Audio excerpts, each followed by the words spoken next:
तो रावण मुवी आसो यही दशहर बाकी सबुठ बड़ कथा हूँ मुवीर बजेट केते तो जाना यही भिडियो ता सहित मुझे कहीदेक रखा चाहूँगी दशहर या सहित आहरी बहुत सारा मुवी रिलीज होची बाकी रावण जेपर्यंत ये हाई बनिक अच्छी ताहा अलग लेवल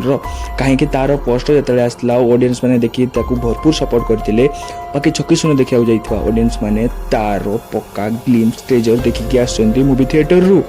जहाँ देखला ऑडियंस मुंड पूरा टीण हो सारी आउ पूरा सोशल मीडिया रे रावण टीजर को स्प्रेड करा जाउची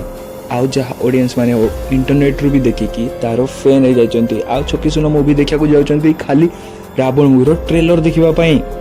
एई लेवल रे तार क्रेज बढ़ी गई बाकी रावण मूवीर एते पर्यंत किसी बजेट अनाउंसमेंट करा जाय नाही बाकी साई किरण मंगरा जी कि यही मूवीर डायरेक्टर अच्छा सी एति अनाउंस कर मूवी पछरे कोटी कोटी टंका तांकर खर्च हो सारी आउ ए पर्यंत मूवी शूटिंग आउ रेडी हो पारि ना आहरी पैसा खर्च होबार अच्छी तो ए पर्यंत तार बजेट किसी डिसाइड करा जाय पारु नाही तो मूवी निहाती भरपूर जबरदस्त होगा जाऊँगी केमती लगुच निहाती कमेंट सेक्शन में जनातु आ वीडियोटी जब तुमको भल लगी वीडियोटी को लाइक और चैनल को सब्सक्राइब कर दिंतु देखा पुणी नेक्स्ट वीडियो रे बाय सांग मैंने।